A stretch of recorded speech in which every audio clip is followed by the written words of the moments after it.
Hello, hello, hello, beautiful people. How are you today? Well, today, guess what? Is a special day because not just I have a new guest and she's very special because of what she does, but also because today is the mark of my new podcast name. Previously, my podcast title is pretty lame, supporting local and global businesses. My God, I can't even remember. Fun and informative podcast with Ingrid G with guest blah blah blah. It's like bloody long, like it's very descriptive and not so sexy at all.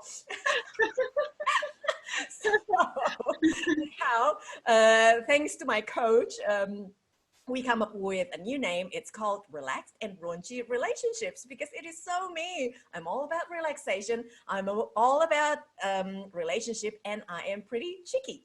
So there you go. Relaxed and Raunchy Relationships. Now, my guest today is Stephanie Mearse. From America, and she is a published author, motivational speaker, radio show, and podcaster. As a published author of Women of Perfection, Perfectly Imperfect. Oh my God, I so love this title.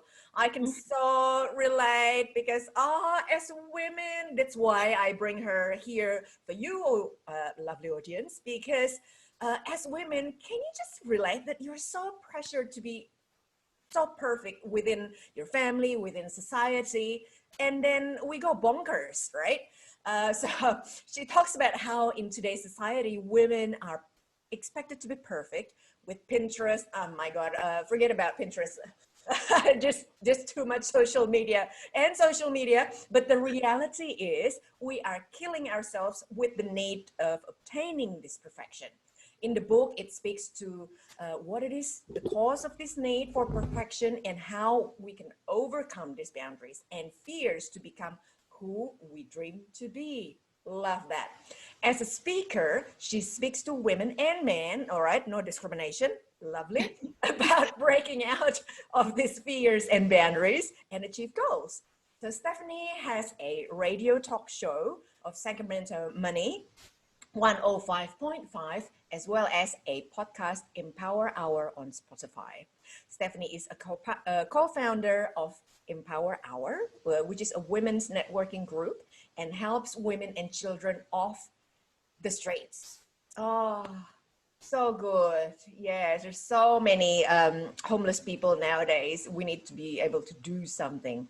Welcome, Stephanie. Yay! Oh, hi. Well, I'm super excited. Thank you for having me on. Now I'm going to do a nice little introduction of Miss Ingrid. So we have Ingrid, and your last name is Galloway, which I love that last name. It's a great last name. And she is the founder of this wonderful podcast that you're seeing here today with the new name. And she's also a chief relaxation officer of, I'm going to mess up how to say this properly, but is it KAHYANGAN? Oh, KAHYANGAN. It means heaven. Oh, heaven! Oh, I love that. That's so Yes. awesome. I love heaven. Okay, she has been a relationship coach for 11 years and a spa therapist for 21 years, mainly in 5-star hotel days, spas in Sydney, Australia, not in California, Sacramento, California. She is used to looking after thousands of highly stressed clients from all over the world. She practices from KAHYANGAN. Cayenne, thank you, and five dock, and from clients' homes, offices, and hotel rooms, and online. Her work has always focused on stress, relaxation, and relationship. She has a kind soul, which I can tell you for sure that's the case, and always seeks to reach out to support the healing process for many other stressed people, broken, lonely hearted singles, stressed out parents, and loving couples that cross her paths. She does one-on-one coaching sessions, group workshops, and wellness at work programs for companies to create better engagements and harmony to their team members. Please help me welcome Miss Ingrid. Love y'all. Woohoo! Thank you.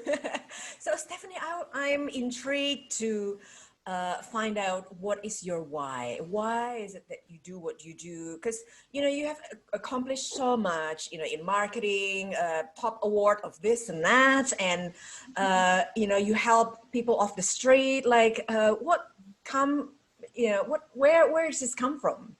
Yeah, so when I was a child, I lived on the streets here in America, in Sacramento. And, you know, when you think of kids on the streets, you know, most of the time, people don't think that would be an American thing, but Yeah. it's really prevalent, especially in Sacramento, California. A lot of homeless have been shipped into Sacramento because the weather's good here, so people don't freeze to death, and many other things. So there's a lot of homeless people here in Sacramento. So as a Right. child, I lived on the streets with my drug addicted mother, and Yeah. so when she, you know, so basically I saw some really bad stuff before the age of 7. I mean, everything from drug addiction, not myself personally, but other Yeah. people, gang Yeah. violence. I saw sex trafficking. I saw Mm. pretty much everything that could be possible absolutely either happened to me or I saw it. So it was a pretty rough childhood when I was growing up. When I was 8 years old, I took control of my life in my own hands. And when I did, I called my grandma and was like, I don't want this life anymore. I saw a Hallmark movie and that's the life I want. So, and so from Which there movie, on, sorry? a Hallmark movie. I don't Ah, know. Do you guys have Hallmark in there? Okay, cool. Yeah, it's a super, like, everything's all pretty and beautiful and perfect, right? And so that's the life I wanted, was much more that direction. So I yeah. testified against my mother in court so that way I could live in a much healthier environment. And ever since then, I've done massive things to grow. Well, in the last 8 years, that's really when I've been able to get to that next level of being able to help people and their finances and homeless and women, and I mean, just in every way possible, because that grounding of knowing what it feels like to live at home, live without a place to live, without Mm. being able to take a shower, without eating, without being able to eat for weeks at a time. Yeah. I know what that feels like, and it does not feel good. So Oh, my biggest thing is I really just want to help those people who are in that place because yeah. somebody helped me, you know? Yeah. Absolutely. Wow. What a powerful story. Oh, thank you. I'm glad you're here. Right. And you know, it's so funny. Only like 6 months ago, I was actually finally willing to share my story, but Yeah. it's amazing because I mean, I just never would have thought my life would, you know, be something that would inspire people. But I've had people come to me that said, oh yeah, I was going to, you know, commit suicide and I'm not going to now, and all this other stuff. So it's been kind of wonderful to have this experience of sharing my story and seeing how I can help in at a different way or a different level. So Yes. Ingrid, I want to hear your why. Well, I came from a loving but rather dysfunctional family in Indonesia. Well, probably not as dysfunctional as yours, but regardless, we have our own baggage, right? Right, Um, right. yeah. But the thing is, what I can learn from my upbringing was how living through your child can be so damaging to your child, and how instilling fear and shame can be so damaging to your child's life later on when they become an adult, and Yes. how comparing your child with um, other children, like I was constantly being compared with my cousins because they're better, smarter, you know, more Hmm. respectful to their parents than I am, like such a rebellious, who is this person? So yeah, eventually I left Indonesia in 1996 to marry my first husband. And after 10 years, I left that relationship because it was an abusive marriage. And, you know, I lost everything. So I have experienced to a degree, you know, the loss of materials. So I lost my properties, furniture, etc. But then I gained, fun stuff, depression, anxiety. All those very interesting things. Yeah, I know. But then I gain myself, you know, like I don't have to please anyone anymore. I can be my true self, and that's the big thing for me.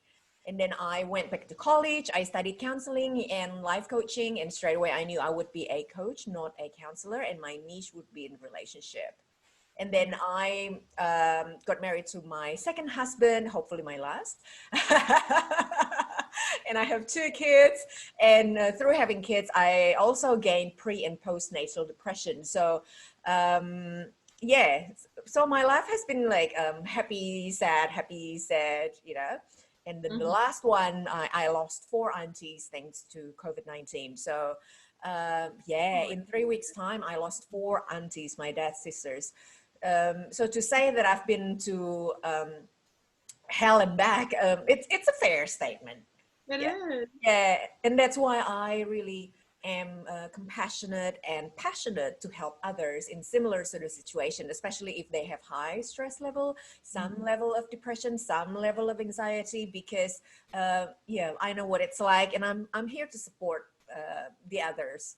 Yeah, I to love it. yes, I guess for people that have hit rock bottom like what we have, then we have that, you know, superpower, so to speak, you know, complete inspiration source, that we want to help others. Absolutely. So, Absolutely. And I love that when you see those people who rise up and want to, you know, take and live life to the fullest and really go to another level and help people in the process. It's amazing to see people come from such difficult places and really rise above and be more than anybody ever expected. I just love it. yes, absolutely. Brighten up my day, definitely. Definitely. Stephanie, I would like to ask, you know, because in your book you mentioned something about fear, especially women being imperfect and things like that. So, what are the ways to overcome fear and become stronger than ever before? Yeah, absolutely. So I know fear has been like kind of a really big thing since the COVID-19 had started, right? So you'll see, we saw a bunch in March where it was a mass panic of people freaking out about, you know, the stock market and businesses and I mean, just everything. And that's why the stock market dipped 30% in the United States and then around the world, it massively went down. Yeah. And the Buying fear, toilet paper? Do yeah, you? I know, like what's up, why toilet paper? Like I get I everything, know. but do you really need 75 things of toilet? I don't know. It's interesting. Uh, but you know, yeah. So fear was like a really big thing during this pandemic. But what I've come to realize and have really worked through is fear is typically a lack of control, somebody's view of a lack of control. So if you feel like you have control over something, you're less likely going to be fearful because you feel like you're heading in a direction, you know where it's going to go, or at least you feel like you're going somewhere, right? Yeah. So typically speaking, if you put a plan in place of really trying to figure out, okay, so here's my fear. My fear right now is an example, finance. Okay. So, okay, right now I'm really freaked out that I'm not going to have enough money to pay my rent next week. Oh my gosh, or next month or whatever. Right. So Yeah. we evaluate and we really break that down. Okay. So if this is a mass fear, it's time to look at that straight on and figure out how to fix it.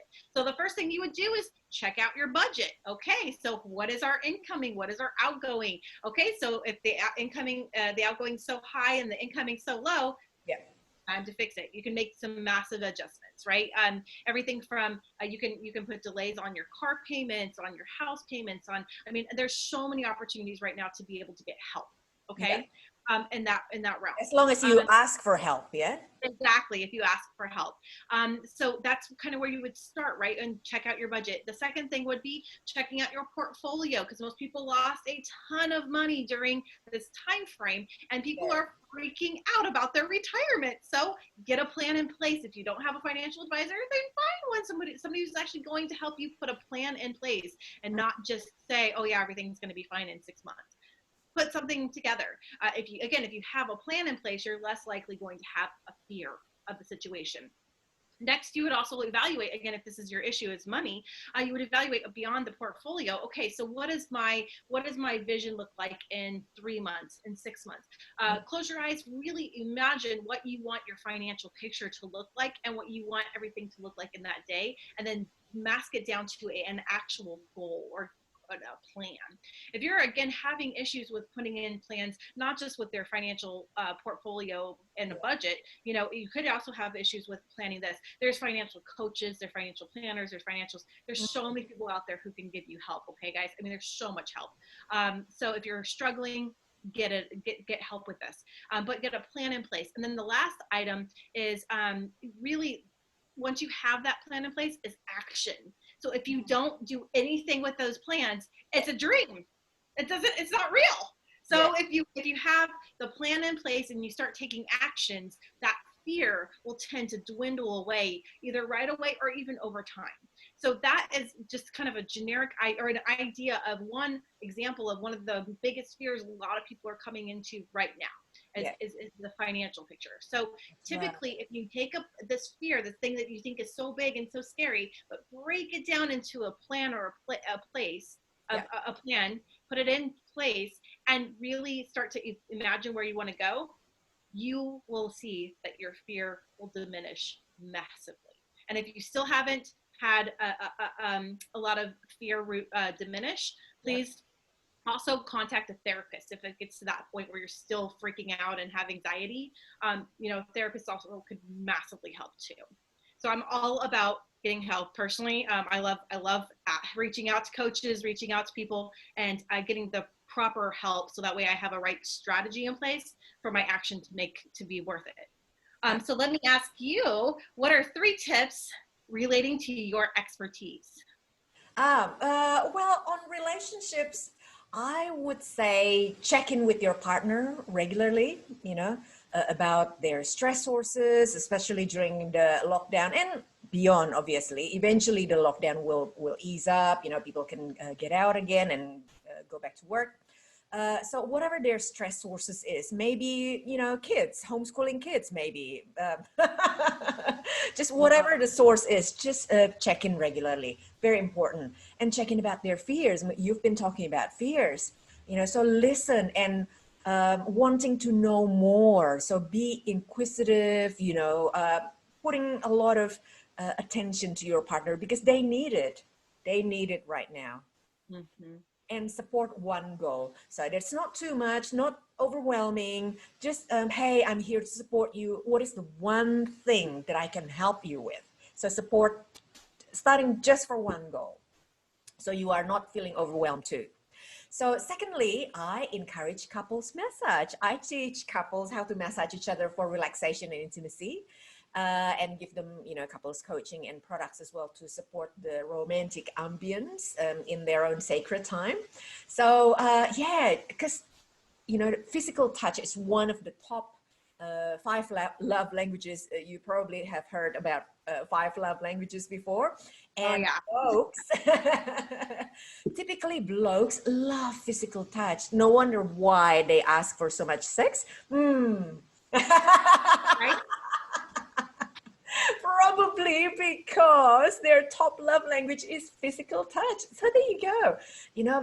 Massage your partner if you don't know how, ask for help. You've been encouraging to ask for support. Yes, because it's incredible what physical touch can bring closeness, definitely bring closeness between you and your partner. And then number 3, just you can take it all the way to make deep and meaningful love.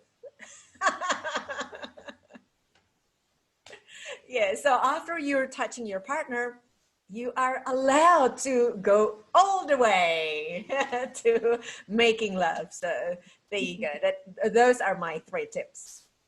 Now, audience, I have 2 statements from Stephanie. True and false, whereby we can have our fun now. Number 1 is I love extreme sports like skydiving. Ooh, I love that too, but I haven't done it, but I think it will be cool. And the number 2 statement is I have a tattoo. Now, which one? I love extreme sports like skydiving sounds juicier than statement number 2. I'll choose that one to be your true answer. You're right. Yes, I love extreme sports. I love them. So I went skydiving 7 years ago to get over my fear of flying and heights. Yeah. To an extreme. So I jumped out of that plane, and ever since then I am all about the crazy sports. I love it. It's crazy, but I love it. Okay, so let me tell you your true or false. Your true or false. So let me see here.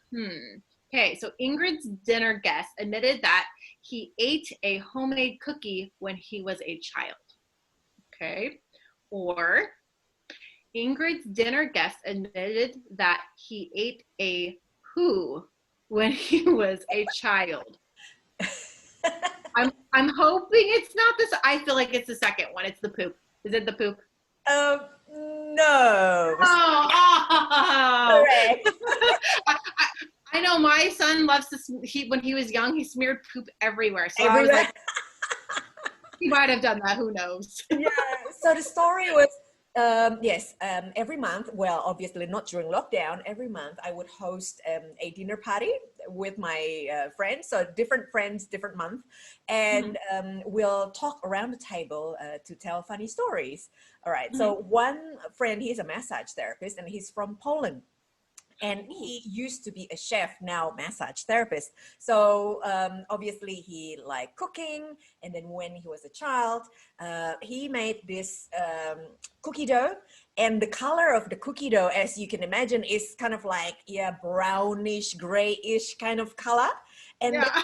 then, he got called to play outside. So he just left this cookie dough on top of a rock, all right?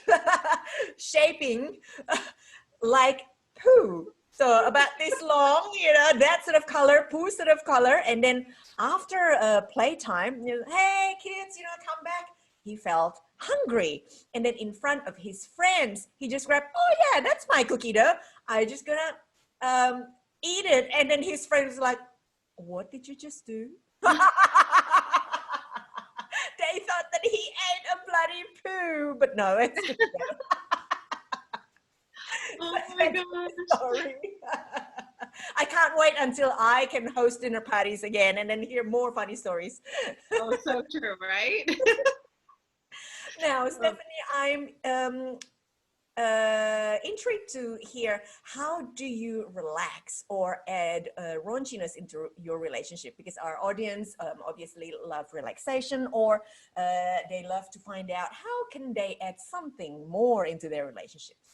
Yeah, absolutely. So, okay, so I've been married for 15 years. I've been with my husband for 17 years. Yeah. I mean, that's a long time. Yes. So, so our biggest thing for relaxation, honestly, one of my favorite things to do is have a glass of wine and just sit and talk, turn off the TV, turn off the TV, Yes. and really actually have a in-depth conversation that's not about your kids, that's not about your work. Talk about stuff that actually matters to you guys, because when you do and it gets really like in there, it's almost like that physical touch kind of comes with it, and then there's more, and it turns into something that's really amazing in that relationship. So I'm far from an expert on relationships, but being with the same man for 17 years, I'm just saying there's at least something there. Yeah, definitely. Because everybody has their own thing, right? That makes it work. Yeah. So Yeah. that's why I'm asking you, what do you do? Yeah, and that is totally that's what we do to really relax and really bring something unique. Also, the other thing we love to do that's super goofy but amazing is we love to dance and sing together while we're making dinner and drink margaritas, or we sound alcoholics, we're not, but just relax and just be goofy together. And the more goofy we are, the funner we're gonna have. And you know what? I'm sorry, but if you're taking the relationship, you're way too seriously, or if all you ever have is serious in conversations like, oh, well, we need to do this, we need to do that, we need to do this. What's the fun of that? Do you do that with your friends? That's not fun. So I don't know. That's kind of what we go for. It's been very successful for us for 17 years. We are big goofballs, so it works perfectly. Yes. And so yeah, that's been really fun for me. But I'm very curious. How do you relax or bring raunchiness to your relationship? Because you're like expert. I guess similar to you, when we are cleaning the house together, oh my God, it's such a sort of like mundane sort of task, right? Yeah, so cooking, cleaning, but when we are doing it together, we're a team, So, I was attracted to my husband because he's such a big goofball. So yes, I am quite silly, you know, he's very funny, sarcastically funny, you know, dry sense of humor. Yeah, not everybody could get him, but I totally get him. So yeah, definitely humor is a big part of our relationship. Yeah, you can, yeah, don't be so serious. That's why I started this podcast, because a lot of business owners, so I connected with business owners, they project typically their serious stuff, their professionalism, right? Their knowledge side, right? What about the fun side? That's why I do this, to expose the fun side of the business owners. I love it. I absolutely love it. Cool. So beautiful people, thank you so much for watching and listening to our collaboration today. Unfortunately, time is up, but we do hope that you learn a thing or two about practical things that you can do to de-stress, become more relaxed, and add raunchiness into your relationship and empower yourself in what you do today and beyond. If you need more support talking about fear, or if you want a copy of Stephanie's book, please connect with Stephanie. How can I do that, Stephanie? Yeah, they can contact me through my website, and it's just www.stephaniemearse.com, and they can get anything they need from there. Wonderful. So you have a good shop there. Yeah, sweet. Love it. And if you need more help with your relationship issue, please connect with me. Remember, you don't have to wait until you're on the verge of a divorce to connect with a relationship coach. Yeah, prevention is better than cure. And you're most welcome to stalk me online. No threats, just stalk me online, no threats. Book a call to ask more questions. You know, just pop your details on www.kahyangan.com.au. That's KAHYANGAN.com.au.